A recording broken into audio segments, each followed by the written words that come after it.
Okay, we here tonight. It's a Sunday night. It's October 20th, 2019, and I'm here with Erotic Kitty. It's Dr. Earl here.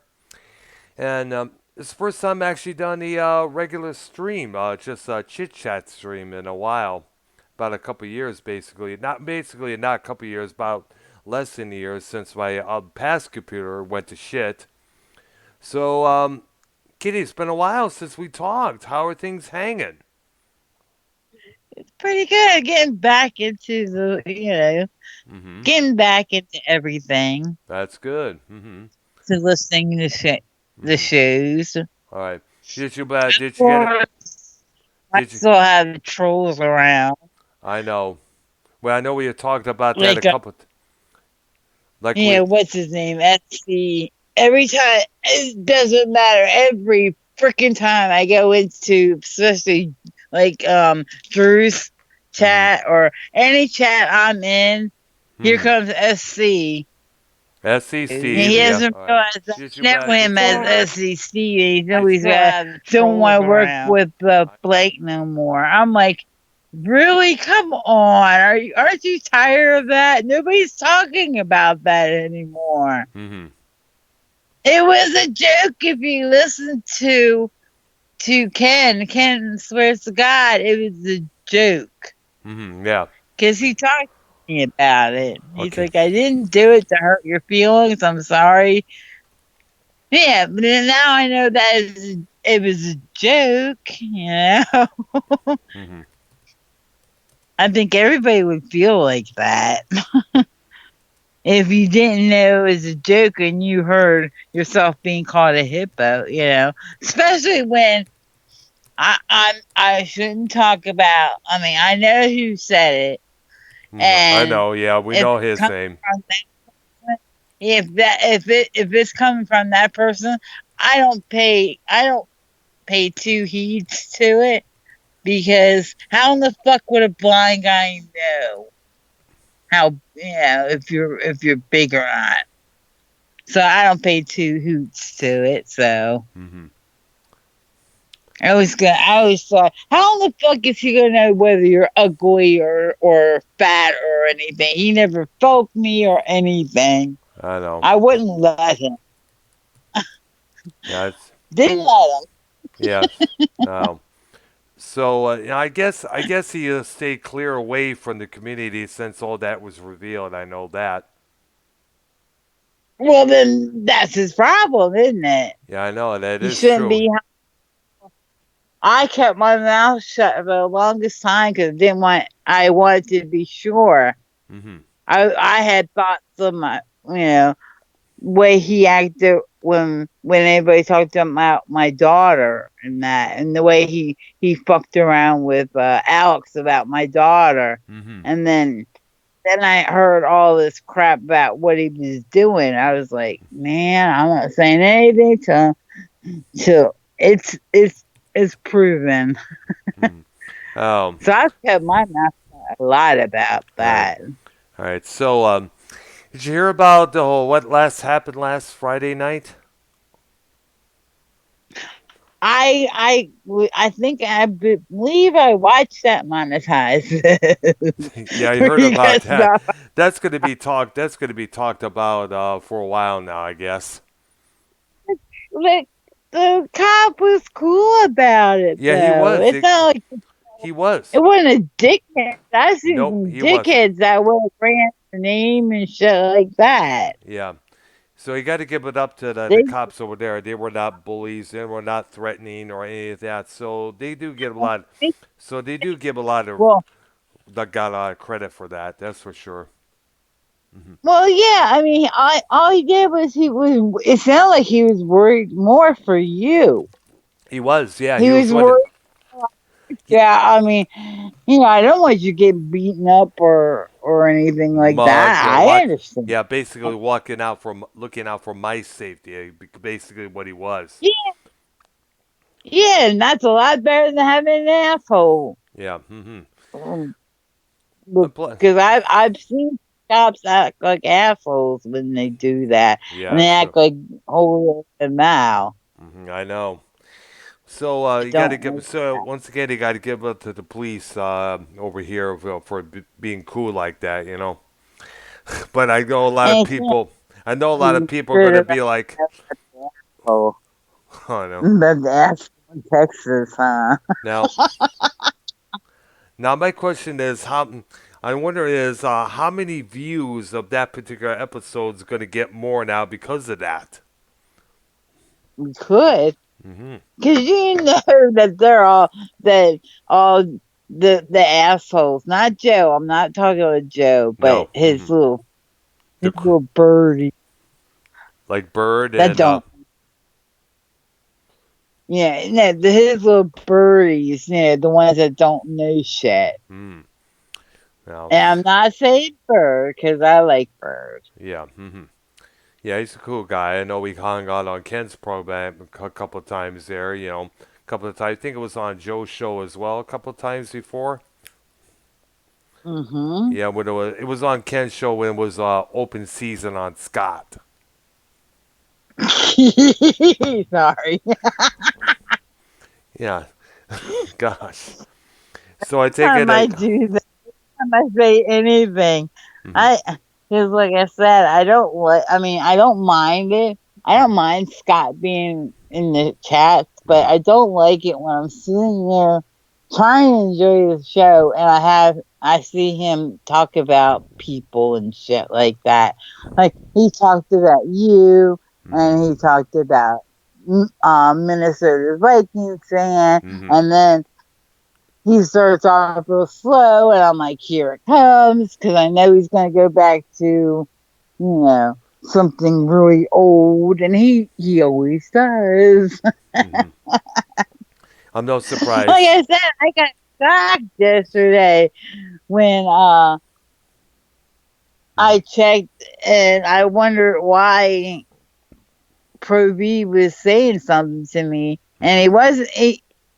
I know if I talked to him, he probably said I wasn't being mean, but last time when I looked, he subbed to my channel. He liked the Halloween special we all did. Ah, really? That's Yeah, I'm like, he was great.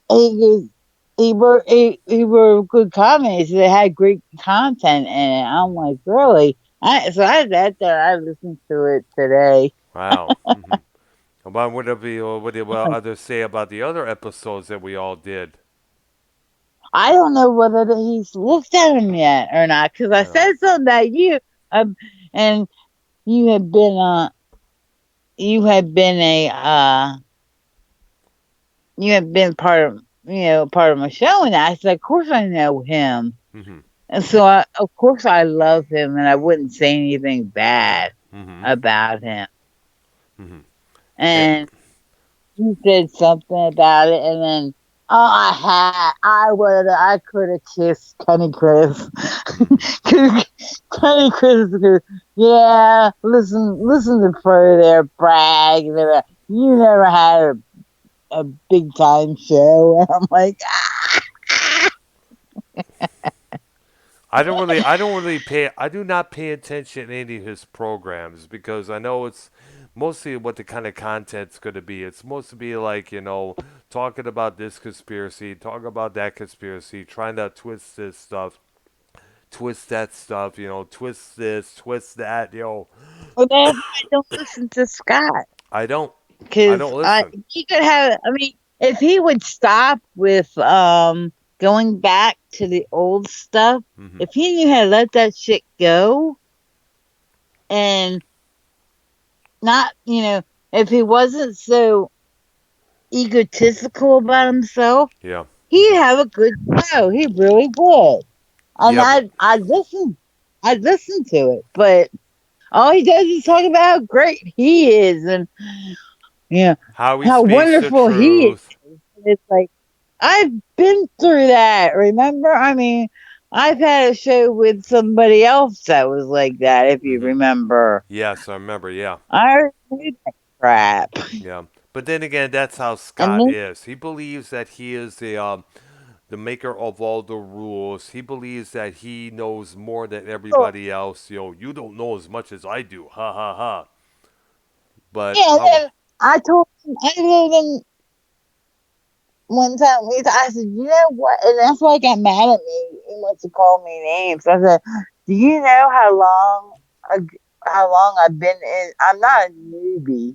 Hmm. As much as you want to act like that, I know YR better than you know Yeah, YR. exactly. It's kind of ironic that a couple years back those two did not like each other, and now they're like buddy buddy all of a sudden for a while. I mean, I said, my God, I said, Ken made a joke about it. Mm. But when he's talking to me, and when he said something about, oh yeah, something about having problems with somebody that long, and we'll have to learn, we'll have to deal with it 5 years from now. Yeah.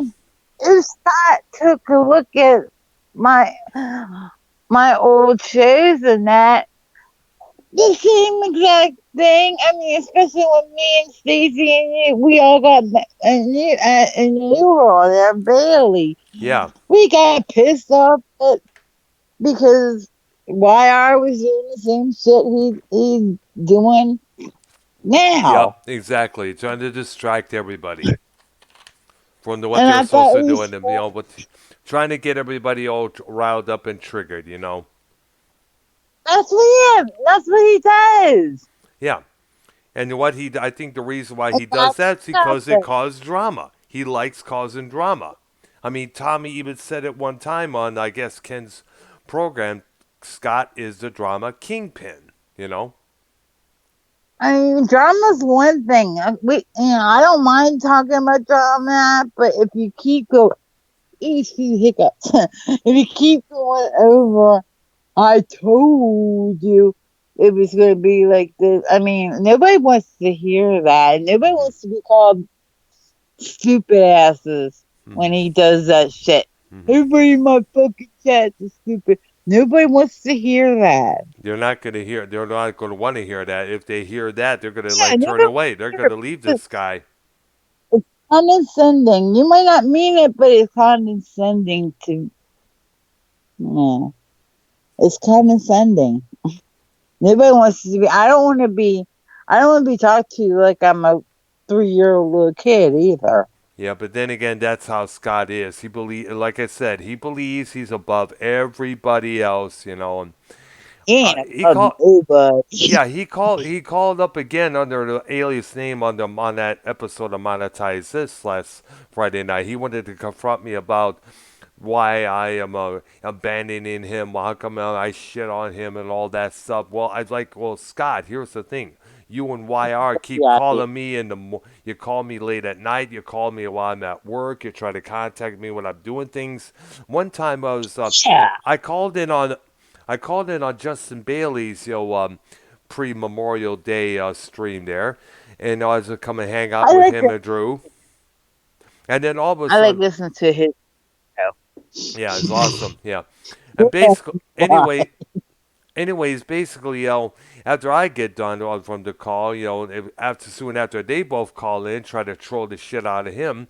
Bailey almost gets pissed off. And actually, he did get pissed off. Said, "That's it. I'm ending the stream." Blah blah. I'm like, "Okay, I'll see you later, guys." He later did continue, but moments after I got a call. Who calls me about 3 times in a row? YR and Scott. They can't call me because I blocked him off of my Skype. I know. I finally had to I, block. I finally had to block both, and I had to I block. did. I picked YR.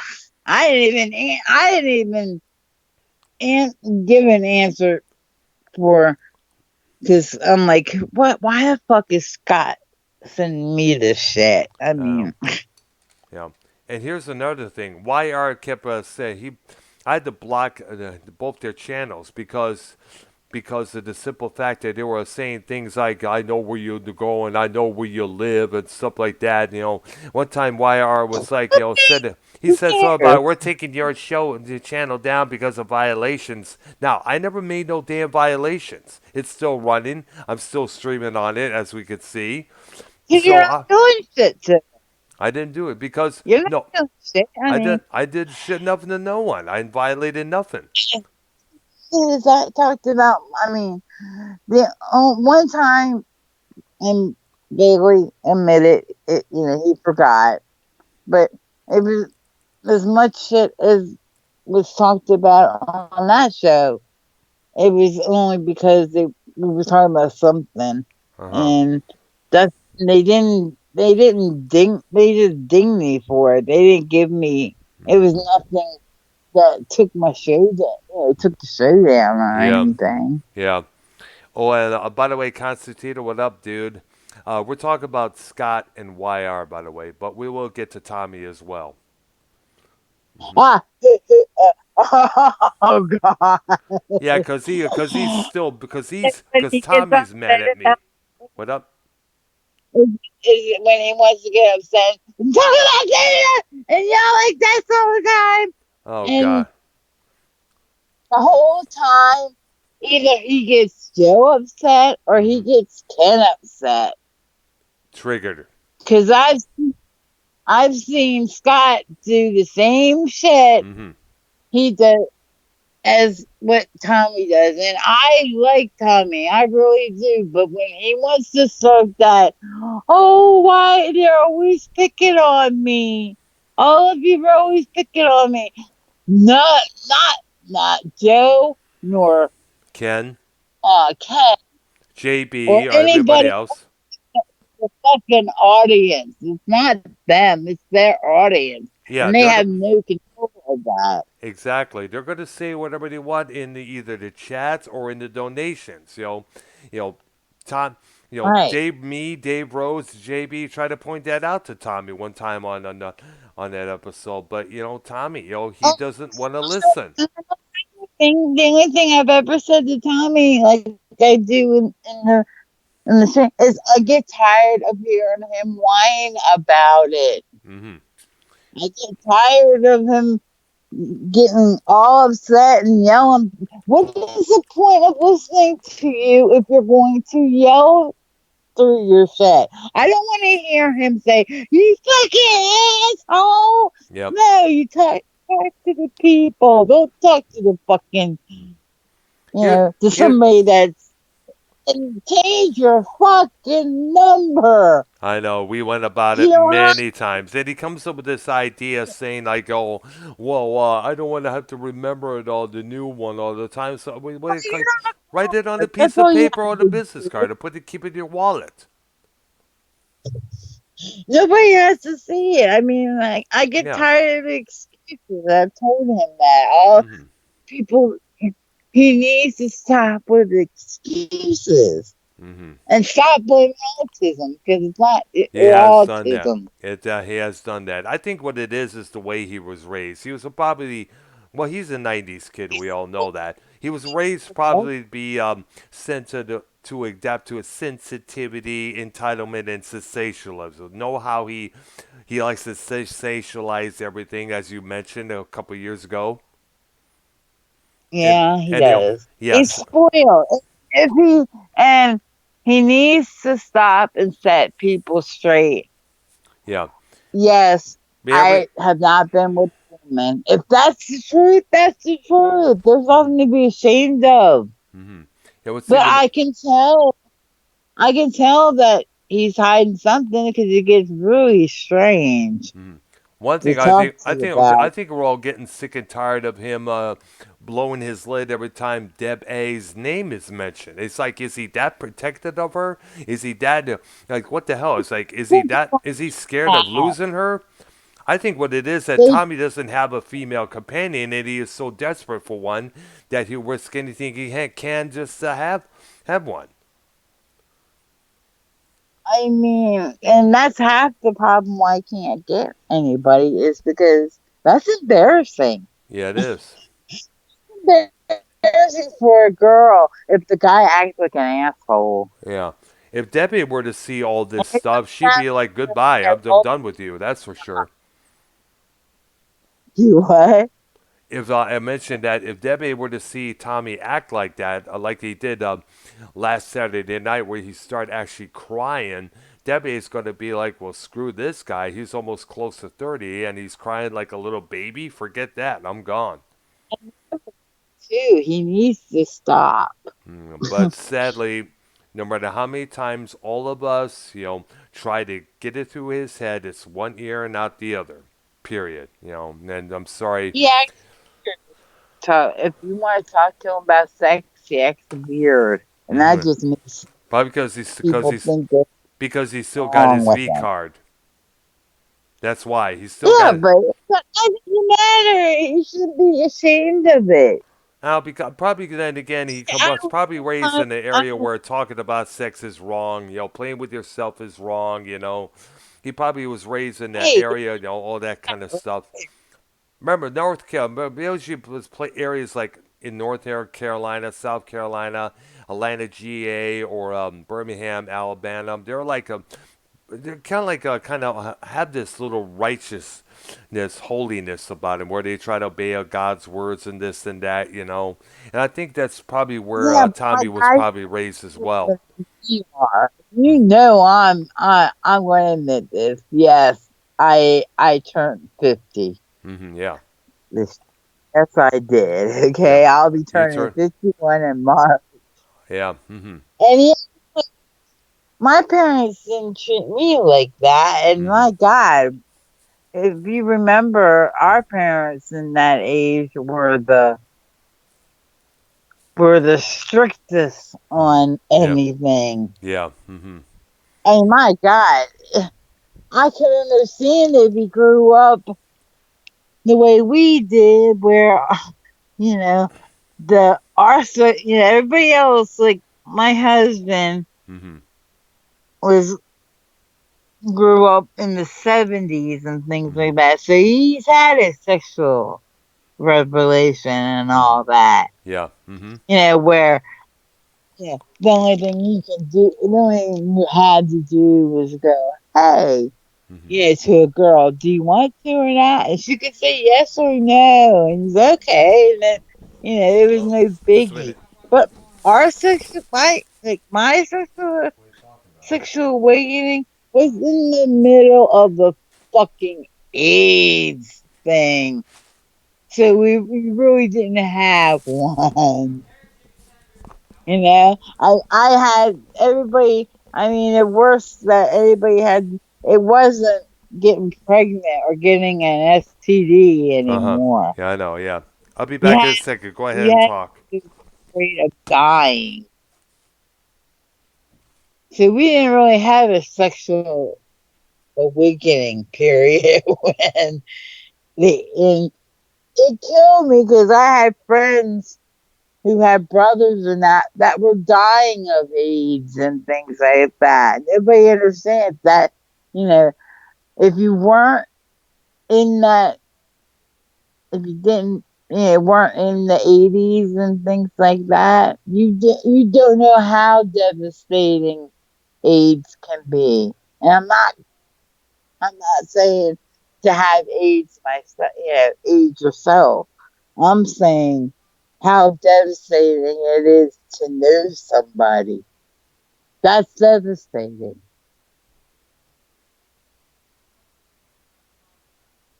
Are you all right, Earl?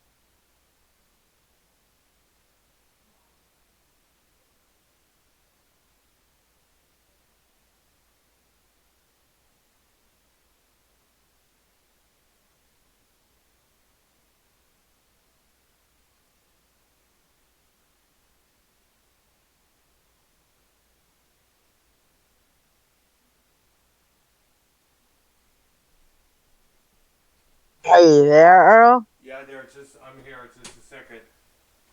All right. Oh, I didn't know whether I said, yeah, yeah. I we. mentioned I'll be back in a second there. Sorry about the Oh, silence. I didn't know whether we hit hmm a dead spot. You know how they are. Yeah, it was like basically I basically was called downstairs for something right there, so I had to take care of that. So I'm back, and you were talking about the sexual revolution and all that stuff. I didn't really get Yeah, into really. basically, it's kind of funny. I was talking about this with was excuse me, somebody else. When my girlfriend Nancy died in 2001, I think I mentioned that a couple times before on Pillow Talk. I out of the blue, I was getting hit up by all these women, who expressed an interest in me or expressed it, wanting to get involved with me, or so I'd ask if I'm single, all that stuff. And I was wondering Right. that, has that happened to anybody else that you know, whether it's a breakup of a relationship or a death of a spouse or a boyfriend girlfriend I, or just a regular divorce or something like that? Because usually around that after that, it's usually that one friend of theirs, or one friend of someone that they know who or that one individual out there that you kind of know, but however, they kind of have a thing for you, but they don't express it until now because obviously you were taken at that time, and now they find out you're single. They're like, yes, now's my chance. Has that ever happened to you a couple times, or anybody you know? Because I know you're still married and all that. So, hmm? except my husband didn't even have to die. You knew I that. know he's still. I know, but it's something it was something that I was going to think about discussing because if you, let's say, a friend of yours got divorced, or broke up with one of their with their partner, or had experience what I experienced, something like that, and then Season. all of a sudden, they get hit up there with all these requests, dating requests. People come approaching them saying, "Hey, I'd like to go out with you now that you're single and stuff like that." So I was wondering, is it He said, have yeah, you do you see that does that happen with you a lot of times when around you with a couple of people that friends, family, and stuff? yeah. Sometimes though, it gets a lot more graphic than that, Uh huh. and it's like when I say no, I'm flattered, but no, then they get mad. Oh, really? Well, I'm talking about basically the one the bone you jump your bones, basically, Yeah, or their because bones, basically. I'm married. I take that seriously. Mm-hmm. Because I remember a couple of times, many girls, many women for about a year and a half. Well, basically, she died in 2001. And then about a year later, I was getting a head up with all these requests to do one night stands and this and that. So basically, I was getting more poon in 2002 than ever before because many of the women out there that feel that they had a thing for me, but I was taken at that point, and I'm single. They decided now's my chance to get them. You know, Oh yeah. which so about that. Which, by the way, I'm a couple of my friends on Facebook. By the way, it's always good to maintain any kind of relationship with them. Well, I just don't hit them or quit them like that. I never do that. Right. Hmm. See, that's why. I mean, that's why I had no. You know me. I have no problem being friends with people, Hmm. Yeah. but when I tell them that and they act like no, we can't be friends, Because deep or they down they want have to, a thing for you. yeah, when they want to talk about me Hmm. and stuff, talk bad about me, then it's not. I mean, it would hate me. It would kill me, but I always tell them no, I don't think so. But I have a lot of male friends. You know that. Yes, I know. Hmm. And I'm very particular who I share information out with. Hmm. Yes, I know. Because Because I it was know something that I, people come here. you know, Huh? no, I was going to say because if Pillow Talk was still around, we would have discussed this particular topic because it's always interesting, to talk about how many women out there, or how many men have a thing for you now that they find out that you're single, you know? And I was thinking about that today Hmm. because I was listening to the Halloween show, and Hmm. you know, how I was very good friends with Bailey Smith Rudolph, Yeah, I miss hearing from him. And we should probably get a hold and, of him sometime, and see how he's oh, doing, you know? I hear from him every once in a while, Hmm. but I don't know if he has Skype still. I did contact him on Skype one time as to help doing a program called with me and a friend of mine named Alyssa. You see, I think early this year, we did a couple episodes, her and I, called Alyssa and the Doctor. It's still on his channel right there. It's divided into two parts because somehow the stream went offline. So basically, we was just talked about what was going on. We talked about just shooting the shit about what's going on in society, including wolves and the sexual It's funny. molestation issue with R. Kelly, Michael Jackson, and all that.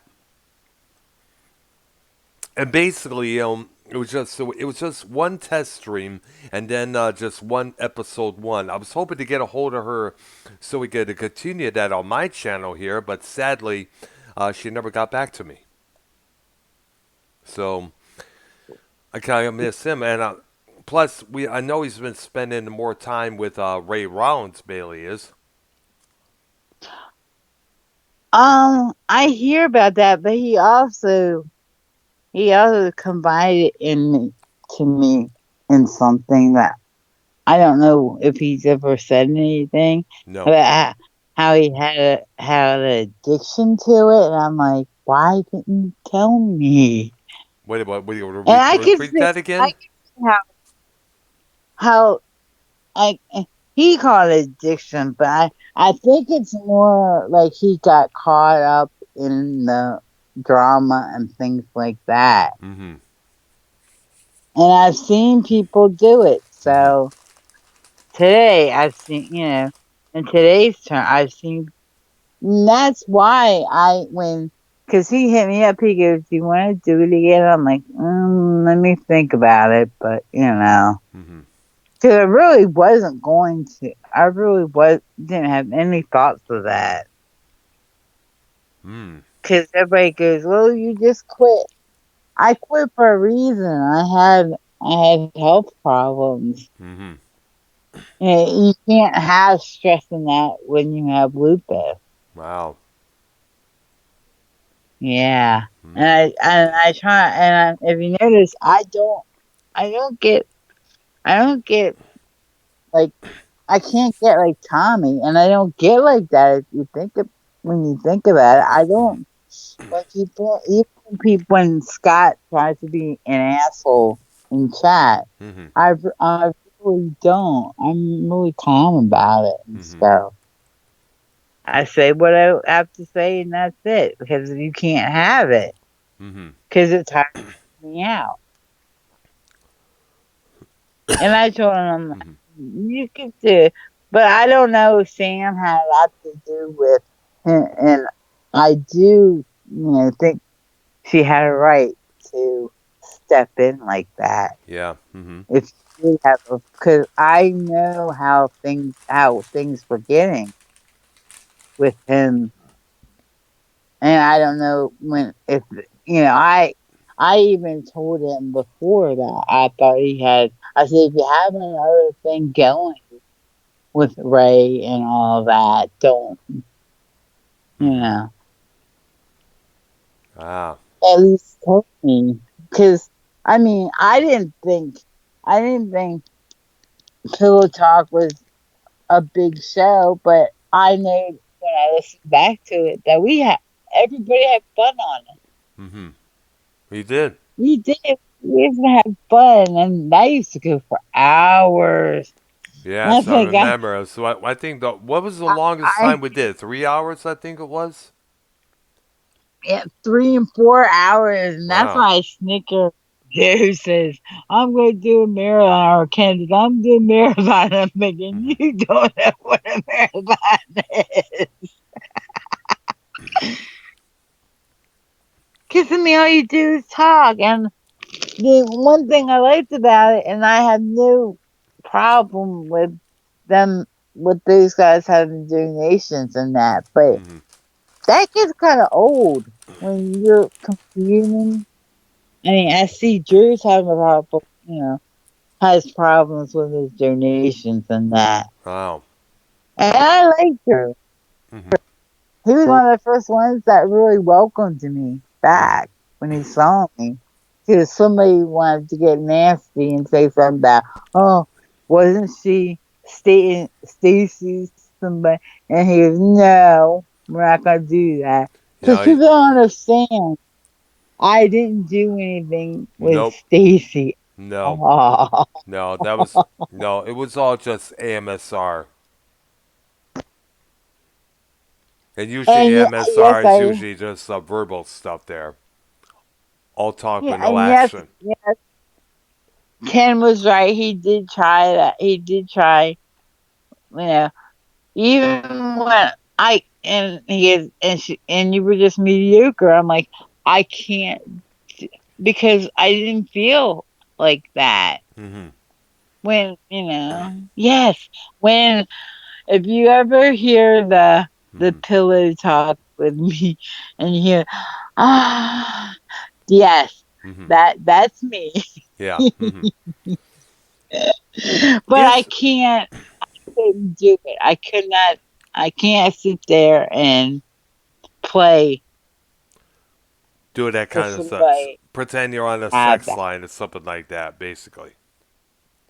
Yeah, I mean, yes, yeah. I mean, but I really can't do a lot about, I can't act like I'm on a sex line either, because I mean, if you, those girls don't know how to do it either on there, Hmm. because if you listen to them, they're bored out of their mind when Yeah. they do it. Yeah. Hmm. Oh, jeez. So. It's like, ah, ah. Yeah, yeah. The only reason Joe got that one girl, Tommy's friend, Hmm. is because she cut it. That's Hmm. the only way you can get things like that.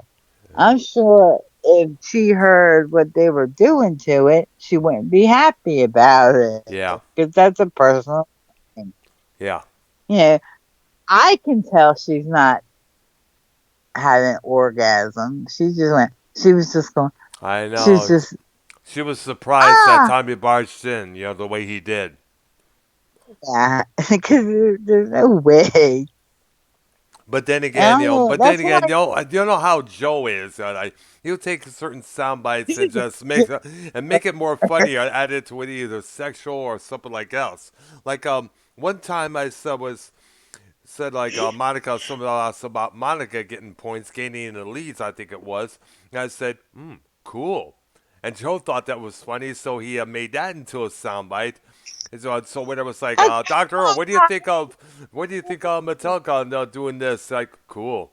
And one time, remember that? Yes, I yes, I did. Yes, was yes, yes, I did. When I was screaming at Tommy, he made that into a soundbite. I guess he had to put on with some hard rock, some old Metallica song.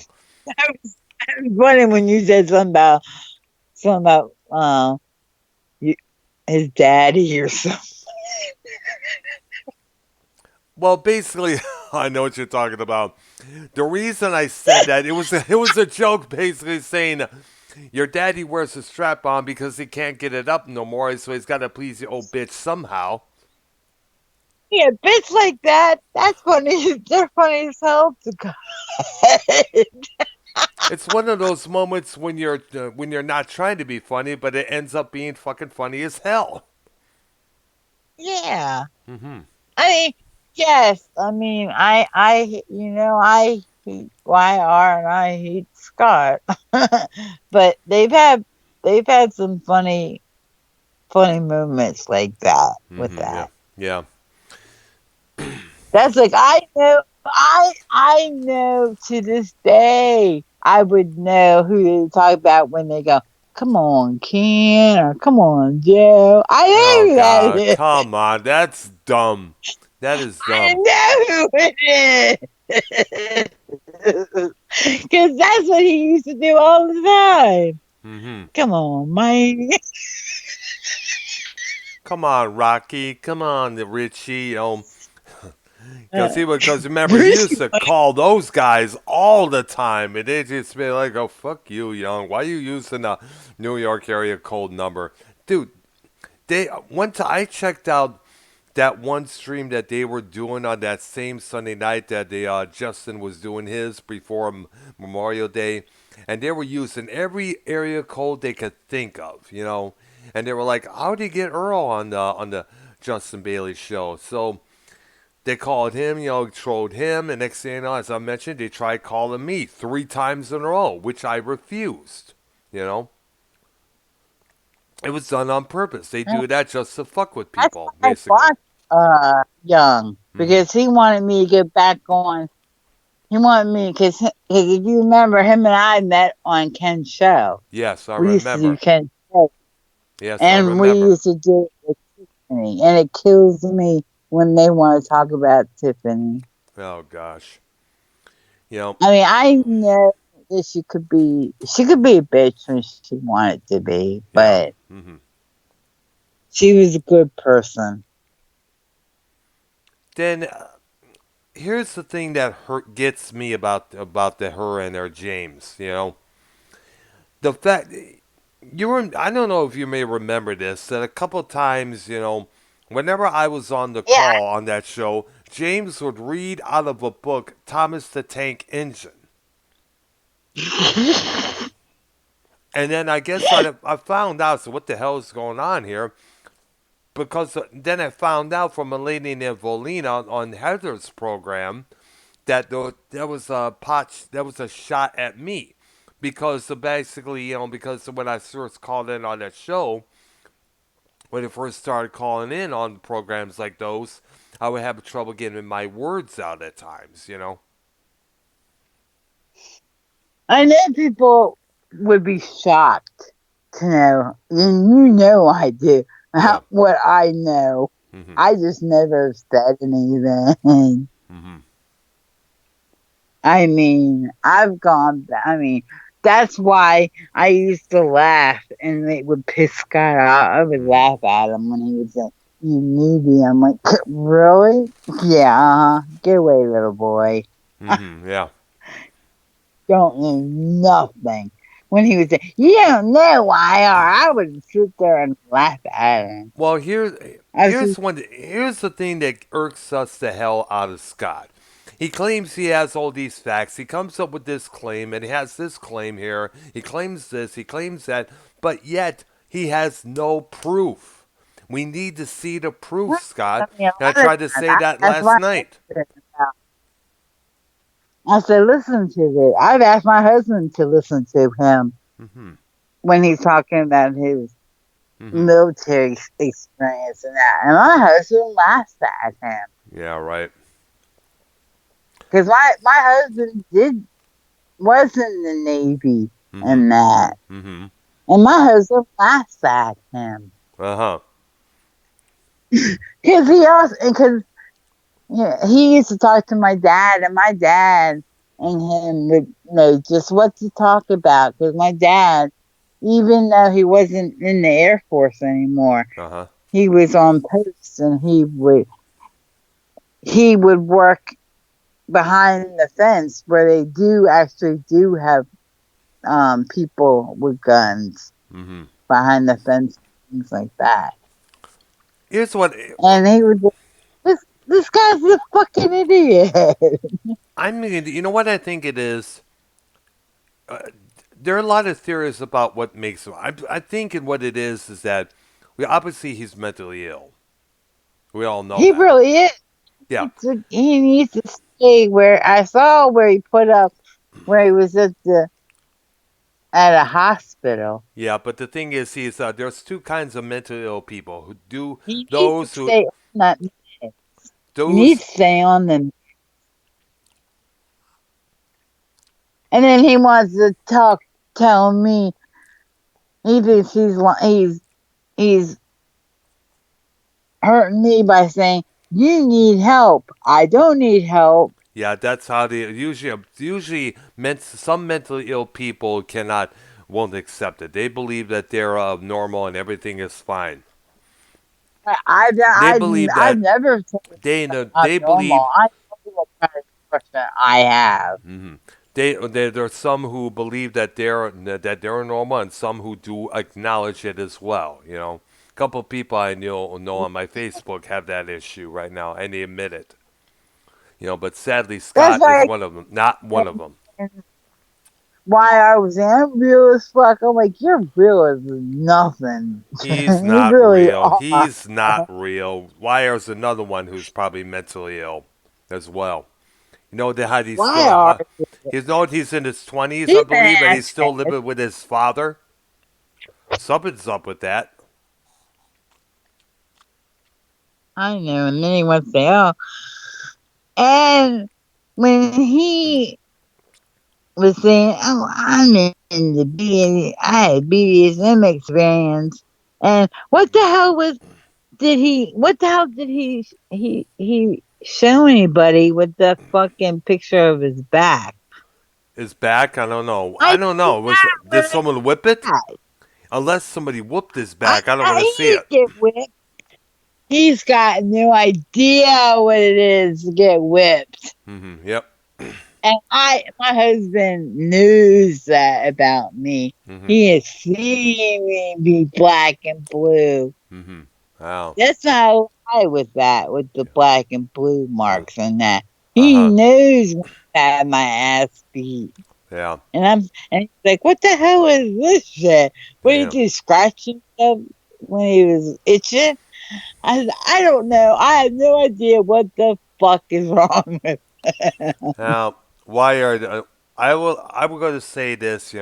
I would love to see Tommy, Scott, and YR in downtown Detroit. See, try that shit down there. I know how they are in Detroit. I like to see him. I like to see him Or in better yet in Boston. Comp, or better yet in South Central LA, or Compton, California. Yeah, I mean that's what I told. I think I told Scott that. I said I love to see you in downtown Baltimore because you have no fucking clue of being bad. And I want to see you pull your wigger shit. And Mm-hmm. I can say wigger because it's not Uh, the N word, but you it's know not what the I'm it's talking not about. yeah, it's not the N word. We all know we're talking about, folks, but it's the other version of that word. Basically, a white person trying to act black. Basically, that the word is Yeah, directed wigger. towards. That's why you say it. But that's what I've always heard it is a wigger. Yeah. All right, so we were talking about this earlier, the Rock and Roll Hall of Fame inductions. The nominees are, as Oh, we mentioned, I got the list right here: Pat Benatar, Dave Matthews Band, Depeche Mode, Doobie Brothers, Whitney Houston, Judas Priest, Kraftwerk, MC5, Motorhead, Nine Inch Nails, Notorious B.I.G., Rufus featuring Shaka Khan, Todd Rundgren, Soundgarden, T Rex, and Thin Lizzy. All right. All right. Now we were now talking about Whitney Houston. You would kind of question that. it's like Shaka Khan. Come on. hmm I love Shaka Khan. I like Whitney, but I'm tired of hearing about Whitney. Yeah. She's dead, right? Let her go. Probably because some people want to hold on to their legacy. Especially after what happened with her daughter. I mean, basically, from what I understand, she died the same way she did. If I understand. Right. And when you also got Well, to I think don't of, know. go ahead. Uh, I listened to somebody on YouTube, hmm and they listened to I don't know if you've ever heard of this guy. His name is Jordan the Lion. Jordan the Lime. He, What's it? Is that his? Jordan the Lion, because he was Jordan the born in Georgia. Lion. Jordan the Lion. Yeah, he goes. Okay. The lion, like lion, because he's born. He's a Leo, Uh huh.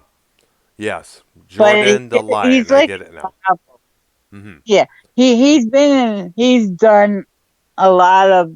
He started off acting and things, but he goes to Italy. He Mm-hmm. goes to France, and he takes his camera along and he does YouTube videos. Vlogs for his Well, channel. Yeah. yeah, and he's really good about it. Mm-hmm.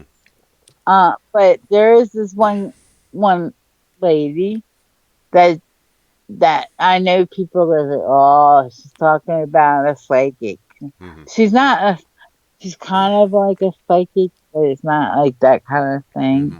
She talks to the dead, Mm-hmm. Yeah. her, Well, and mediums. Mediums. That's what they're yeah, called. right. She listens to Jordan the Lionhearted. She Mm-hmm. listens to George, and she's really good. I listen to her and that. Mm-hmm. I'm not quite sure. I mean, yes, I've had experiences with the dead like that, but when people proclaim, "Oh, I'm this," like what is her name? Like Sylvia Brown used to do. It was fake, by the way, Mm-hmm. and now she's dead. Yeah. Right. But I'm But then again, sure that she got she got a hold of Whitney since she's on the other side now. yeah. She's spirit. She probably, and she could talk with her and her daughter. Mm-hmm. She probably figured, and well, Dionne Warwick now, her Yeah. aunt is there too. I think Would Dionne Warwick probably, is still alive. oh, is she? I wasn't sure whether she was dead or not. No, she's still alive. Because there's been he's had several. She's had several. This Yeah. girl has had several of them. Yeah, Has she's had still alive. several dead. Yeah, she's still alive. But She's she could 78 years bring old, her you in. know. Right, she could still bring her in because she did it for the Bee Gees. She had Robin and Maurice who were deceased, Hmm. and Andy who's been Dead, long dead, dead. dead since 88, Right, actually. but uh, she brought in Barrett with Hmm. him, Yeah. which he is probably the next one to go All right. Here's my because question. he hasn't. Well, going back to Bobby Christina, do you think she fell in the same trap that her mother did, as in terms of drug use and that? I think she missed her mom, I know. Hmm. and her father's not too right too tight right Hmm. now. You Yeah. know how Bobby Yeah. is. I think what it is, I remember Sure, we all, you, me, she Bailey, and discussed this on one of those on his other episodes of his old show when it was called Off right. the Record. I think when we all started, I think what it was is that I remember seeing this in the documentary as well. As I recall, she was booed from a Soul Train Music Awards. I think it was in 88, 89, 1990, or actually it was before 1990. And the reason being because, she was this black girl singing white people music, written by white people on the white man's pop music label, Arista And Records, if you basically, look which at is it known as for basically for right, and that's Barry that Manilow, she was Melissa Manchester, her, Al Stewart, which is basically soft rock stuff, pop stuff. And right? here's this black lady singing pop stuff. And at that time, rappers like KRS-One, Schoolie D, Public Enemy were preaching black power, black awareness, preaching the teachings of Louis Farrakhan, the Nation of Islam, get back to your black culture, learn where you're coming from, where you came from, and for her, Oh, that you're was the talking thing about at the time, yeah, Whitney.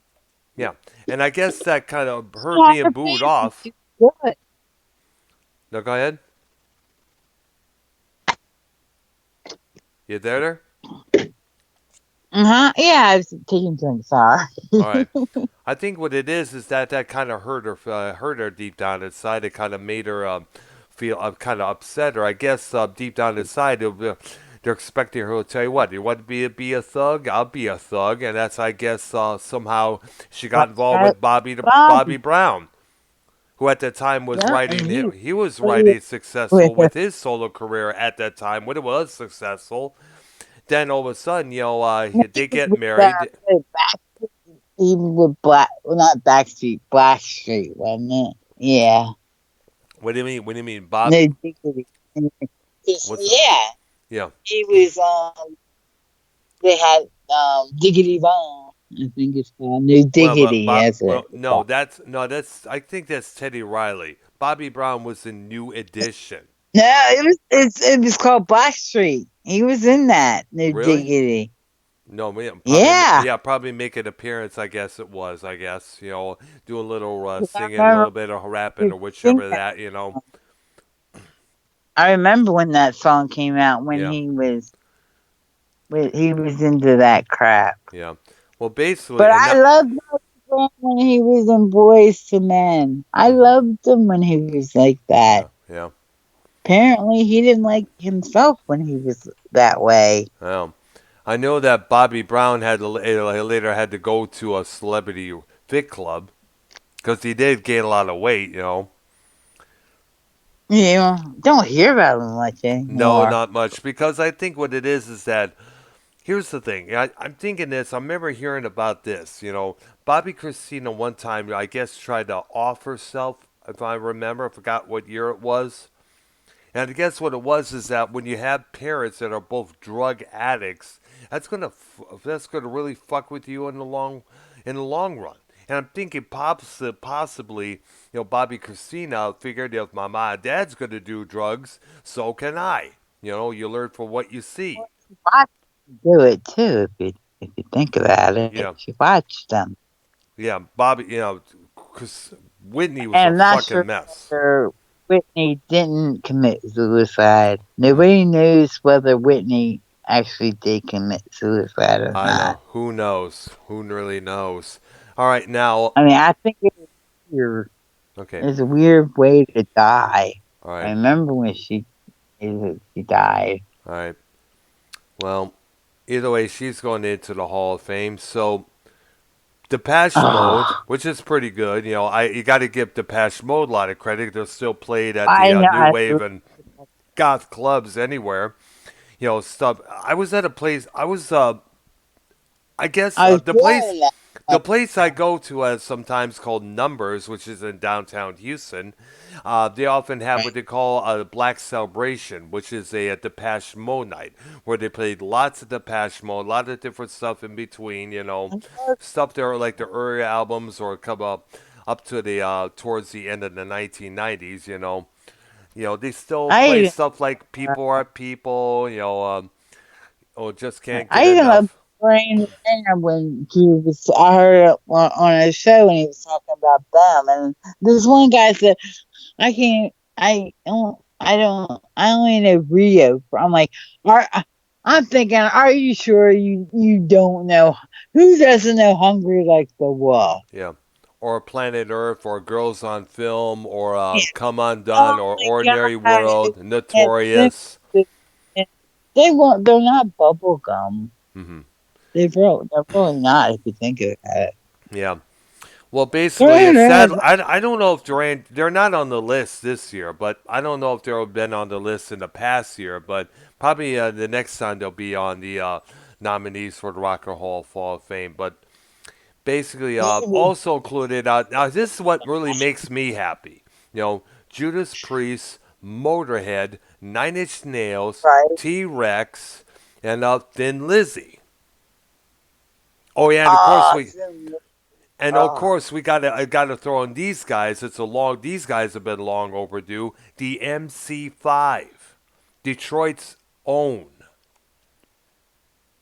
You got but this when this it made me sick because this guy was saying how long it's been since like It took Kiss this many years, and I'm thinking that's fucking ridiculous. Hmm. Because Kiss is great. You gotta admit that. Yeah, they are. Hmm. Being sorry, but Yeah, it was like it was years before they were even inducted in that, I know. A lot and of. I don't I know. I remember just Eddie feel like Trunk bitched about that many times before, and then when they finally get inducted, people were hoping they would play together, but sadly they did not. But that's up to Claus, obviously. people are dead if you think about it. Yeah. Hmm. A lot of the bands are dead. Hmm. A lot of the members, like Money. Yeah. Now, my friend loves Motorhead. Hmm. And I can understand. I mean, if you don't know Motorhead, no, oh, let me doing screams. Hmm. But why do they have to do it now? Why couldn't they do it when he was still alive? I have no clue. But basically the Motorhead that we all best remember was, of course, Lemmy, Fast Eddie Clark, Yeah, and a filthy animal Taylor. They're all dead. yeah. All the That's like original, they had all the original, the like the effect. original Ramones. They're all dead. Tommy, Dee I Dee, Johnny, know. Joey. They're all deceased. I know. And And the it thing kills me. I know Grew it's up like with them. now, especially it'd be nice for them to be still on this planet Earth. Basically teaching these young kids out there what real punk rock was back in the day. Because kids nowadays they think of punk rock, they think of Offspring, Simple Plan, all this wimpy stuff. Rock away. And it But just rock it God. just doesn't cut it. I'm sorry, the so-called rock or emo rock or punk rock today does I don't know just what does punk not is. cut the mustard. They think that people with safety pins in their face or things like that were all a lie. And I'm thinking, how the fuck? It wasn't a stunt. People did that. Yeah, exactly. Here's something else. Remember the safety pins in your jeans, your clothing and stuff? That was a big thing back then. Yep. Yeah, that was started by John Lydon, and basically he did that as a kid because he was apparently grew up in a very poor neighborhood. He was so broke that he had to use safety pins to keep some of his clothing together, whether it's a hole Yeah, in and jeans or in his shirt, and that would later, oddly enough, that would later become a punk rock fashion statement. yeah. I've done Same thing with Rob Halford, whose band Judas Priest is also in the nominee list. He was dressing with those I leather whips and chains, all that stuff, all that leather straps around his chest. That was his nonverbal way of expressing his homosexuality, and that later becomes I have a iconic. that's That made him a that's high icon in heavy metal fashion. yeah, and he was gay. Yeah, he was expressing that without Yeah, really without actually saying it, and other many hard rock bands, took up on it and started dressing like that as well. You remember back in but '86, they had to stop dressing like that and start dressing more flashy because everybody else, had to change their look. Everybody else was dressing like them. So, so basically, Rob Halford, and John Lydon are basically icons in punk rock and heavy metal fashion. When you think about it. who would have thought? What's his? I know I can't remember his name right now. That's so bad. Um, This loop is the gay guy that Rob, was in the gay guy, Rob Halford, the gay was it gay guitarist? gay guitarist. Yeah, that was in Judas Priest. No, that's the singer, Rob Halford. He's gay. Right. I mean, people nowadays think that gays they would never they don't believe you when you said there was a gay heavy metaler, Yeah, but yeah, that sang heavy metal. yeah, And he because doesn't sound gay. that's yeah, but then you also remember that back in the day when Priest was at the top of their prime in the 1980s, homosexuality and heavy metal were not supposed to mix together. Gay people were looked at as was sick people, perverts, molesters and stuff like that. And I guess what it is that Halford wanted to come out of the closet way back then, but everyone was Oh, telling them, right, don't do it, because if he were to do that, Priest would have been Done, done. As right. for them, because back then, it would have been rejected. It would have been pushed to the side. Like fuck that. That's just the very They same thought the that very about Freddie Mercury yeah. when he came out, didn't they? Who They who said it was the best he could have done. who Murphy who? Fred, Freddie Mercury, Yeah, well, a queen. yeah, basically, well, he is basically bisexual. He People was a didn't member of, know that either. yeah, well, we kind of feel we heard rumors about that a couple of times before. It's just so. In fact, let me go on this go record to say about this.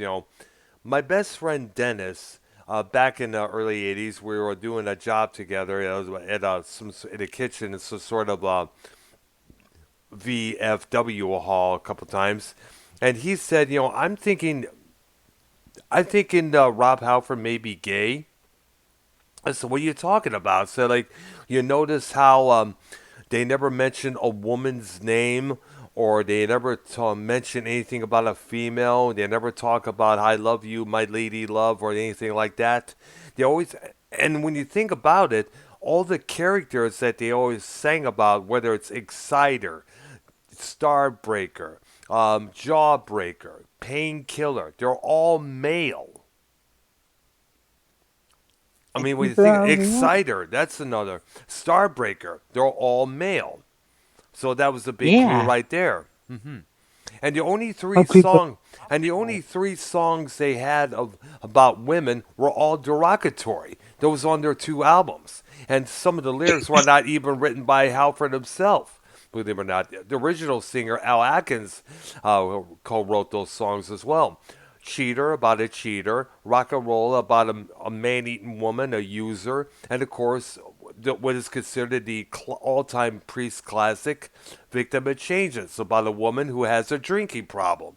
Whiskey woman, don't you know that you are driving me insane? You know, that's about it. All the songs hereafter were about dudes. Well, if you think about it, neither did Queen. Actually, I mean, it was people used to snicker and joke about, it, but they weren't really sure about Hmm. Freddie Mercury. Yeah, But well, but then again, come on, and then But it's then like, again, Freddie oh, Mercury. But then again, Freddie Mercury never did, talk about guys that like that. There was a couple. It, he didn't talk the, about women either. If you think well, about it, but he was basically, actually, he did. just You know that hot. song "You're My Best Friend"? That was written about a lady named Jane Austen, who he had dated before. Even though they ended their romance, they were the She's best in of his friends. So house, I think, basically, didn't she? what? I think is she the one that lives in his house? I believe so. I think she has a still. I don't know if she still does or not. But she did. Most of the bulk of his estate was awarded to her after his passing. Yeah, Because he there, was a real. He was that he's one person that he could really confine in to talk to. To tell his true feelings to. Because when you're as big but as they were, go ahead. I think he was more bi than anything gay. If you want to know the truth, people don't realize that. He was. He was bi. He was Yeah, bisexual. Even George Michael mentioned that. yeah, he's gay. No, he's not. He's bi. Yes, he dated men and women. And never Yeah, could. there's a difference. Yeah, exactly. They're just confused it out A lot because it, of them are because it involves coming men. out. You know. Yeah, a lot of them are coming out. Yeah, but he was really good friends with that Yeah. guy. Yeah. All right. So Judas Priest, they're on the list as well. We talked about Rob Halford. We talked about that. You got to give them up. Do you think possibly in the you think they'll you think when they go on stage at that event, I know that possibly KK Downing and Glenn Tipton will be there, even though they're not part of the current lineup. Basically, you think we'll see the priests, so we know.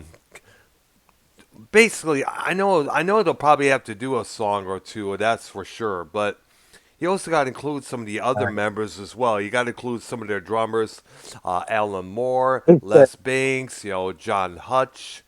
You also got to include their original frontman, Al Atkins. I guess he'll probably either I know, departed, got booted out, or in favor of but you Rob always have to, Halford. you always have to worry about people like that. Are they going to able? Are they going to what?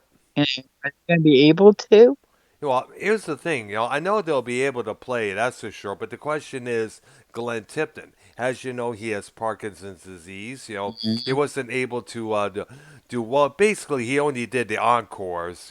Basically, the rest was filling by a guy named Andy Sneap, who's a well-known heavy metal producer. You know, so basically, I'm sure I don't know if he'll be at the proceedings, but who knows? I have to see what goes on. Now, I mean, they're going to be as bad as WWF. I mean, like the WWE anymore. what? Why? Why the whole thing? Because I always thought this. Why would you pay pay homage to people when they're dead? It doesn't do any good when they're dead. There's a reason. Well, there's a What the good fuck?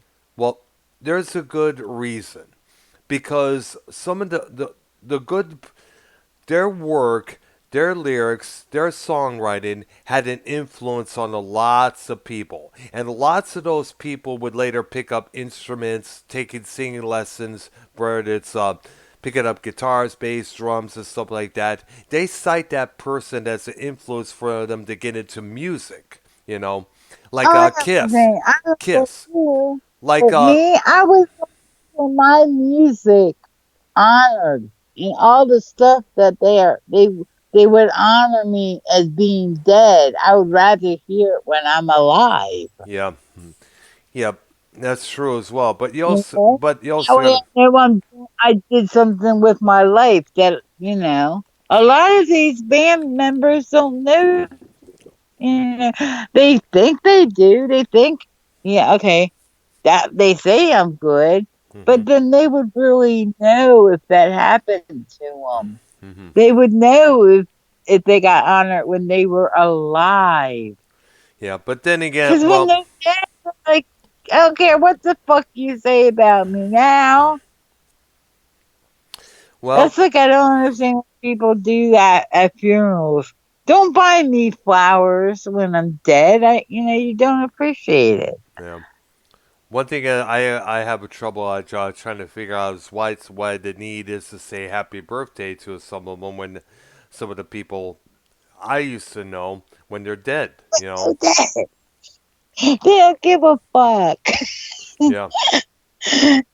That's that girl, the purple medium. She goes by. Hmm. That's why I think out there is such a place as you can talk to the dead. Because I would love to hear these people say, "Why the fuck are you honoring saying happy birthday to me when I'm fucking dead? I don't care." I would love to hear some of the comments that Hmm. people, these people would say, don't honor me or don't say anything good about me when I'm dead. Because everybody says how good you are when you're dead. Yeah, that's true. Yeah, they say how much of a great guy. Look what they're doing to Gary Glitter. Hmm. And he He's still I'm trying to remember. he's still alive, by the way. Yeah, But look at what they're doing. They're alive. yeah, that's true. But then again, you got to remember. Well, you have to ask. Like I said, a lot of the stuff that artists that are no longer with us had a major influence on a lot of the people. Like we know who Jimi Hendrix is, right? Yes. No, it's no question the huge, massive ass influence it had on guitar players.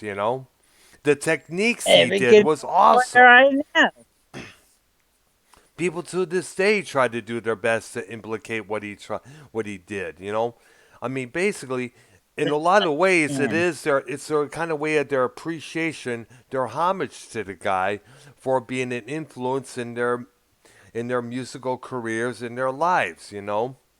You got to but give now them they're that trying. credit. Some people are trying to besmirch his memory now, and it's pissing me off about that Well, it's smirching his because memory. he's not. Yeah, they're trying to say they weren't. They're not sure now. Everybody thought that he was a drug addict, and Yeah. now they're not sure whether he was or not. Instead of listening to his friends that would know. hmm But then, well, you also got to remember, drugs were Why? a Why lot more do available back then. you know? If you want to honor somebody, go ahead, but hmm not. Don't wait till they die and then say, "Oh, he's a drug addict." Yeah. As far as I've heard, Jimi Hendrix never touched any drugs. Hmm. Really? Yep. Maybe if she get a hold of this medium and find out for sure if she could contact his spirit or not to find out for sure, because there's still a lot of all this speculation with this and that. What killed him? Oh, Well, some people say he choked on his vomit. Something like that. Who knows? Who knows? There was I remember hearing this story a couple times that he would put some acid into one of his headbands, and whenever he would sweat, the acid would seep into his skull, and I guess somehow he'd be high as fuck when he did that. And you also got to remember, acid LSD was a common thing around that time because yeah. a lot of people did that stuff because it would have because they figured it was the thing to do back That's then. That was their recreation, and plus right. often at times helped fueled that creativity. That they were trying to accomplish.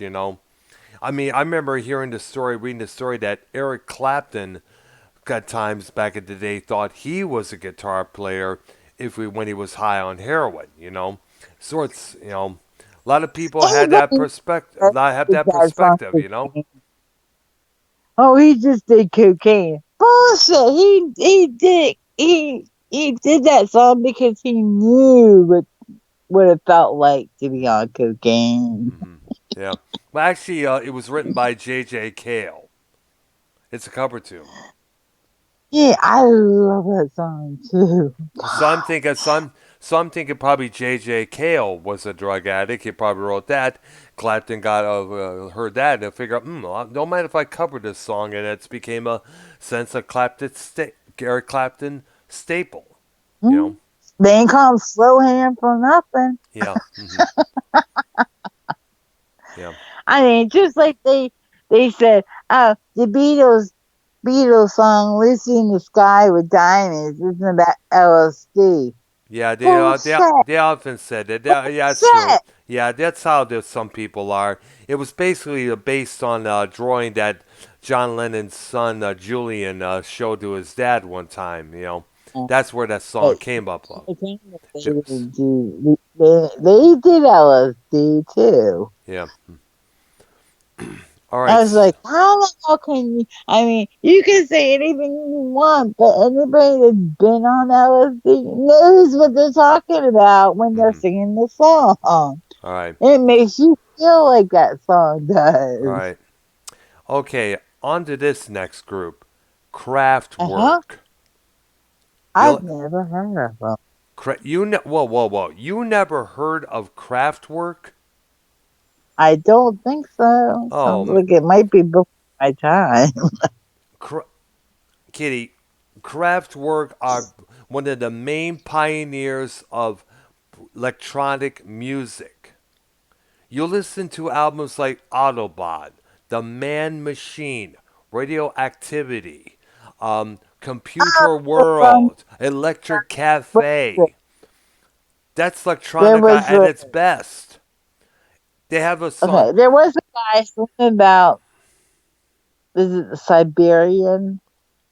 No, they're from Germany. There was a group that had very I liked their Christmas album because Trans it was Siberian. but see, I wasn't into all that. You mean Trans Siberian Orchestra? That's what you're talking Trans about?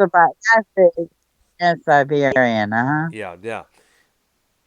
I wasn't into all that. Like what the guy that did the Axel Foley thing. I was never in like rock with Rockwell and I I listened but I wasn't into that kind of music. You mean electronic stuff? Yeah, it sort of reminded me though. Well, well, let me continue the story of Kraftwerk. They started out in the early 1970s. They were part of the krautrock scene with early Tangerine Dream, Klaus Schulze, and a group called other bands like Can or Newell, Neu. I guess that's how their name is pronounced. Basically, they were basically it was experimental German music, whether it was with regular instruments or electronics. Kraftwerk basically started out as a duo. They pick up a couple new members. They later decided to go all electronica. They cut their hair. They started dressing in suits, and like a kind of like electronic army gear. It's hard to describe how they dress, but they're all keyboard players. They're responsible with a lot of electronic good music that's themed, basically inspirations for all the techno artists out there today, whether it's Chris Spelling, Richie Houghton or Speedy J. When you think about it, they could put out some lots of real interesting stuff. Whether it's last albums I mentioned, like Computer World, that was their big one there. A song called Numbers is still played at techno clubs nowadays. In fact, it was often played on the Electrify Mojo show back in Detroit back in the day. He would play the shit out of that album, whether it's a pocket calculator or numbers, or basically it's more fun to compute. They were ones who pioneered the electronic voice with some of their album with that album there. In fact, here's something else. You remember Planet Rock by Africa Mabata and the Soul Sonic Force? Mm-mm. You never heard that song? Nope. Oh, you got to go to YouTube and look it up. Just look up Africa Mabata Planet Rock. They kind of ripped off one of Kraftwerk's main keyboard hooks from a track called Trans Europe Express. Da da da da da da da da da da da da da da da. They got that from Kraftwerk. Africa Bambaataa I was gonna say the borrowed only that line. kind of stereo. Yeah. In fact, all the electronic hip hops like him, Nucleus, and all these other acts, they were influenced by Kraftwerk. Hmm. And Kraftwerk is still together, but it's I guess it's one original member left with three other people. I guess they're still doing shows today. They did songs like Tour de France about the Tour de France bike racing event. That goes on in France annually, I guess. They were a major player with, of course, as I mentioned, with electronica music. You got to give it up to Kraftwerk. They influenced a lot of techno DJs, techno artists. Basically, they're like a pioneers basically, along with Tangerine Dream. Even though Tangerine Dream's not really techno, they was basically dark electronica soundscape music, but along with Klaus Schultz. But basically, they're considered electronic music pioneers because, like I said, all that stuff that I mentioned was in the 1970s and 1980s. So they do get a lot of credit for that. All right, Oh, so I'm sure. yeah, definitely look up Kraftwerk, or better yet, look up Kraftwerk full albums, and you'll see the ones I mentioned up there. Listen to all of them, definitely for shizzle. Okay, MC5, you know who they are, right? No, it sounds like a. Actually, it sounds like a soul group, but like the Jackson Five, doesn't it? No, I've never heard of that. no, no. They were a hard rock band out of Detroit, Michigan.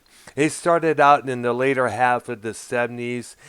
They did albums like, Back in the USA. They had an album that still remained a classic today called Kick Out the Jams. That was part of that album was recorded live at a place called the Grandy Ballroom in Detroit, Michigan. Um, you remember the singer was name was Rob Tyner. The main members were guitar players Wayne Kramer, Fred Sonic Smith, and Rob Tyner. I don't know who the bass and the drummers were at that time, but basically they're considered I would consider them the original Rage Against the Machine. Ah, Yeah, they had a song. We had this one interesting song called "Motor City's Burning," which is about the '67 Detroit riots. You know, there was a lot of turbulence going on across the country. The Vietnam War was at full swing. Excuse me. And basically, the MC5 were one of those bands protesting it. They got in some sort of heat when they played the 60. I guess it was the 68 or 69 Democratic National Convention. And basically, right. there was a riot going on that occurred over there. And let me see if I can find it up here. Let's see here. Yes, remember that. Even though I'm old, Mm-hmm. at that time, what Mm-hmm. you're talking about, Yeah. I was only a little kid. I mean, I just when I started getting into the other stuff, like when I say I'm an '80s kid, that's Mm-hmm. exactly what I am. Mm-hmm. Mm-hmm. Now, if you said something about '80s groups and that's why I know so Mm-hmm. much about them. Mm-hmm. Yeah. Because that's all we did. We listened to Okay. the Mm-hmm. radio time. Okay, basically the MC5 at that period was politically influenced by the Marxism of the Black Panther Party. Poets from the Uh, Beat generation, such as Allen Ginsberg, you know, Huey. In right. fact, Huey. As long as you He, don't tell me, like, it's like, that's mm, why I don't like rap like that. I mhm. don't like gangster rap like that. It's not well. Basically, Because okay, that's well, what gangster rap's about. I mean, and all they do is talk yeah, about. but I'm not. Wait a minute, I'm Kitty. I'm not done yet. I was going to tell you about the political affiliation. So I was going to tell you about the situation in the '68 National Democratic National Convention. My bad, in Chicago. They were broken. They performed as I a part of the protests against the Vietnam War in the DNC in that year in Chicago, Illinois. That was broken up by a police riot. The group's appearance at the convention was also notable by their lengthy performance. Basically, Wayne Kramer reported in a documentary that while many other musicians were scheduled to do a day-long concert, only the MC5 were the only ones who showed up. They played for about 8 hours straight, while other performance of the other scheduled performance, Kramer said that Neil Young was the only other one that actually arrived. Though due to chaos at the convention, he did not perform. You know, so they were part of a national. They basically were part of that, and I guess if Wayne Kramer was on this program right now, we could probably get his take on the whole thing, basically. But up against, basically they were considered the original Rage Against the Machines, as I stated. They were like they were like the you listened to the album Kick Out the Jams. That album is on the YouTube, and you see what I'm talking about, definitely. You know, they were like a Detroit powerhouse band, basically, next to Iggy Pop and the Stooges, and to, of course, the Ah, Amboy Dukes with Ted Nugent, and, of course, around that time, the Bob Seger System, who at that time had this massive anti-war song, which is probably a very powerful song. Look up 2 plus 2 by the Bob Seger System. Listen to the lyrics and you'll okay. see what we're talking about. That is probably the You most up forward, love- direct anti war song next to Sabbath's War Pigs, basically. Ah, Yeah. Sabbath. Hmm. You know how I feel about Nugent. I love Ted Nugent. You know that. Yeah. Hmm. I guess some about you got to give it up to Michigan bands. They come out with a lot more harder edge. You know. Right. Well, Yeah. they used to anyway, huh? Well, basically the ones I mentioned, including Seduce. I know I plugged them on Monetize this one time. They're still together. You know, they do the Michigan bands. I don't know. Somebody from Michigan, some Michigan radio DJ mentioned that some about Michigan has a lot more angsty edge in their music, basically. All right, Todd Rundgren. You know who he is, right? Well, that's what they came out. That's when they cast. That's what came out of Detroit. Was it wasn't all Motown like most people think it. Yeah, people like to associate with that. And it's not. And this is for the young kids out there. I, I understand why. Yeah. Hmm. Because Motown was great. Yeah. Hmm. That's true. You got to remember. I had a chance to check out. I remember driving by the Motown Museum. I forgot which what street it was. I wish I could have checked it out, but sadly, won't be able to now. Of course, I live in Texas. All right, Todd Right. Rundgren. I know you like Todd Rundgren, right? I think I've heard of them. Yeah, he was in a band. He's a singer songwriter. He put out a lot of solo records. He also doubles time with a band called Utopia. He also, Ah, he's okay. also he also does computer graphics and with some video computer graphics. I guess it was called Utopia Video or something like that. He put out some real fun oddball videos back in the earlier years. Basically, he's still around. He's still performing. And I guess here's something else. In 1985, he put out an album called Acapella, which I basically was all his voice, nothing but his voice, through various vocal effects, various vocalers or something like that. I have yet to hear it, but that's to hear the tracks from that album myself. But basically, I should probably check it out to see because sometimes at that time people were using different pedals, different effects for the voices, stuff like that. So it is worth checking out. Of course, we already spoke But of people Motorhead. do that, you Okay. know, Mm-hmm. people don't do that anymore. They don't do. They Vocals. don't. Well, They don't industrial. even Well, sing well, industrial. anymore. Well, actually, industrial bands like Suicide Commando and Gretel, they still use effects on their vocals. Skitty Puppy, their last album had a lot of Mm. odd effects on their last record. Hmm. Nine Inch Nails. Speaking of industrial, they're up on the Rock and I, Roll Hall of Fame list. you got to give it up to Trent Reznor because he put together a vehicle which is really outlasted a lot of years. They did a lot of angst based tunes like basically they're the most successful industrial act around. They're still playing arenas, they're still doing tours, putting out albums. Though I haven't seen an album in a couple of years. Trent and his friend there, Atticus Ross, are doing all these soundtracks for movies like Gone Girl, Girl with the Dragon Tattoo. They have to thank for bringing them back, don't you?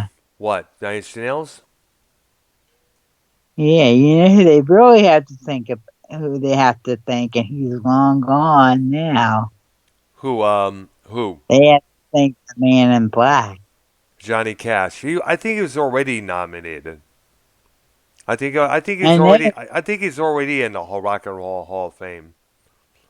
but they really have to thank Johnny Cash for bringing him back, though, because nobody had ever had. I've never heard so much reaction to a song as when he did "Hurt." I mean, Hmm. Yeah. but if people remember old country people, Hmm. it doesn't have to be old country people, but people like Johnny Cash can really do their kind of music, and it doesn't have to be the way that they intended it to be. Hmm. Yeah, and I mean, I really do like his version of her We do. I so do I as well. because it is heartfelt. I mean, you can actually hear the hurt in it, Hmm. and I'm sure Nine Inch Nails appreciates it. Yeah. Trent did say one time that it's no long Hurt is no longer his song. It's now Johnny's. So. Right, but it's no longer Johnny's hurt anymore because he's not hurting anymore. But you could feel his hurt in it. Yeah. And that's what he did, and that's what these musicians have to remember Hmm. is if you sing it like you need to sing it or the way you feel, it it help it's the way some of those songs are supposed to be. Hmm. So Okay. One more was act we'll gotta and we'll probably have to end the show pretty soon because I have work tomorrow morning, and plus we'll bring up this one last act of some one of them. Excuse me, I'm getting tongue tied here. Well, you got to give up the mention to this group, Thin Lizzy. They're in the Rock and Roll. They're in the nominated. We all know the songs like Jailbreak, The Boys Are Back in mm, Town. We all hear those songs all the time. Their version of Whiskey in a Jar before Metallica got a hold of it. Which, by the way, that song was redone first done by a group by this one Irish group. I got to look them. I got to look for their name again. Basically, but they did their version of Whiskey in a Jar. yeah, people want to say old rock. That's old rock. Hmm. Tim Lizzy is old rock. They don't know. Yeah, it's true. Whiskey in a Jar. Let me look it up. It's a song. It's a song. Whiskey in a Jar. Basically, here it's basically a song. It's a traditional Irish song set in the southern mountains of Ireland, with often mention of countries Cork and Kerry. It's about Hmm. a highwayman who is betrayed by his wife or lover. Is one of the most performed Irish songs that's been recorded by numerous artists through the histories. It was first recorded by a group called the Dub Liners, and it was, of course, later Thin Lizzy would later do their version of it. Um, the Pogues will later have their version of it as well, and of course Metallica would later do their version of it on a covers album called Garage Incorporated. You know, And people don't realize. I mean, if they really thought about it, do they really understand what the song is about? Well, basically, well, I'm checking the Wikipedia again. Let's hear.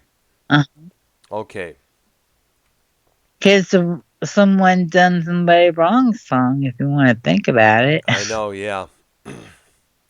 Let me look up here. It says here, you know, Ooh. hmm it's basically about a rappeteer or a highwayman, as I mentioned, is betrayed by his wife or lover. Basically, Right. So it would make a perfect country song if you hmm think about it. it's a tale Like here. Chris Christopherson Now, being basically, a well, high. it's an Irish song, basically. Yeah, but I'm saying if you think about Highwayman, it has Chris Christopherson No, written this all not over it. is not no. This is far apart Because from that. that's what they used to call Yeah, him and Johnny Cash and all that's that not were highwaymen. Kitty. This has nothing to do with the Highwaymen, the group. This is about the song "Whiskey in a Jar." Oh, no, no, I'm saying, but they, what a highwayman was, if you think about it, Yeah, I that's know. what they were. I know. Yeah, basically, but the song, basically, Yeah. according to here, the story behind the song is about a highwayman or footpad who, after robbing a military or government official, is betrayed by his woman or lover, whether she is his wife or sweetheart, not known. Basically, it takes place in Kerry, Killamot, what's this word here? Corg, Sligo Town, and basically other local areas in the Ireland. You know, basically Hmm. it's a song about betrayal, or something like that. Basically, Right. the protagonist's Right. wife is often remarked as Molly, Jenny, or Jeannie, or other various names, and the details of the betrayal are also different. Him being either betraying him to the person he robbed and replacing his ammunition with sand or water, or not, resulting in killing the person. And the Unfor- exact origins of the song still remain unknown to this day. But going back to Thin mhm. Lizzy, I wonder if the members Gary Moore and Phil Lynott would feel about this in Rock and Roll hoping that their band would be finally inducted into the Rock and Roll Hall of Fame. They must be happy now after all these years. And that. hmm Well, of course, one of the only guys out there active right now is his name is Scott Gorham. He was the only American member of the group. He was one of their guitarists. I know he'll be interviewed a lot on classic rock stations about this. So Right. I remember he had detailed a lot about Phil Lynott's heroin use prior to his death. Basically what it was is that he visited Phil at his house one time. He basically Gorham got himself clean, and basically when he saw how Phil looked while he was still using, he was like shocked and was very shocked and saddened. They had a little talk inside. Phil Lynott was promising that he would kick heroin, get himself clean, and they would get the band back together because Thin Lizzy had called it quits around 1983. They did this one record, which I have downloaded, called Thunder and Lightning, which is a pretty damn good record to listen to. And basically, they vowed to get the band back together and go back on the road and get back on top where we used to be. And sadly, it was a promise that never got fulfilled, because in 86 he died. His organs were shutting down because of all that heroin he was doing, you know? Yeah. Yeah. So another reason why not to do drugs, kids. Heroin kills you. Bottom line. God, yeah. Mm-hmm. If it don't kill, I mean, it kills you in a whole bunch of ways. Mm-hmm. Yeah, exactly. You know, And kill your soul. it's been about how Sorry many. about that. I wanted to see if they were still. I knew they were talking about whether they were still doing it. What, heroin? No, they were talking. Drew's show was talking about the nominees for the Hmm. Hall of Fame. Yeah. Hmm. Well, we I got wasn't sure if they were supposed well, we got to. a lot of nominees. I don't really get into. Like for instance, I'm not big on Dave Matthews. I'm not big on Notorious B.I.G. or Rufus or well, They had their yeah, time. yeah. And I know that when the members of Soundgarden get there, when they get their induction in there, they're going to be thinking about Chris Cornell a lot, you know. Yeah, yeah. And I'll See, bet you that's the thing. Would they have ever thought of Whitney Houston if she wasn't dead? they might have, yeah. Hmm. They might. Because I knew that's why they're doing Motorhead is because Lemmy Kilmiser. And I know, yeah. But then again, if he was still around, they'd still get in anyways, basically. Yeah, that's why I don't understand when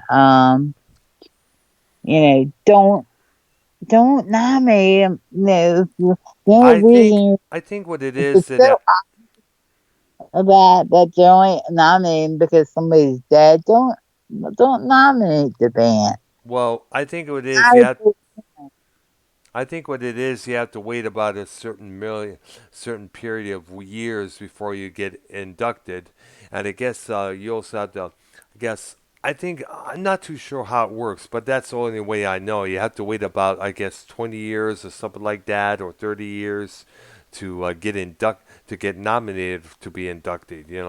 Basically. right. Hmm. It's like everybody's long gone by that time. Yeah, sadly, that's how it is. But at least, members of Kraftwerk are still around. Dave Matthews Band is still around. Judas Priest, Right. you know, basically. Well, good luck to we're going to end this right now, end this show right now, because as I said, I got to get to bed. A lot of got a busy day tomorrow. Well, not I'm necessarily sure busy. he's happy because his fucking Cowboys won. Oh boy. Ooh, Dallas Cowboys? Yeah. Oh, okay. And they're I out. can't help it. I'm Skins girl. Hmm. Okay. I think that's it for tonight. With that, I'm going to end Yeah. this show and then possibly, probably do it again sometime soon. I don't know when, because right now we got a lot of things going on at our place here. All right, Kitty, it's good talking to you. Once again, Yeah, you we got to get a hold of BSR and finally see if he wants to come on this show sometime. If we could do a three-way, call, see if you and I and him sometime soon. when he gets a hold of me when because I did leave him a message. All Hmm. right. Yeah, I know it's hard to get to nowadays. Hard to reach. But maybe we have to keep trying, basically. All right, that's it for our show tonight. For myself, Erotic Kitty, you guys, everybody, have a good one. Thank you for everybody for watching, and hope we will do this sometime pretty soon. Okay, You too. okay. Everyone, take Bye. care. Bye bye.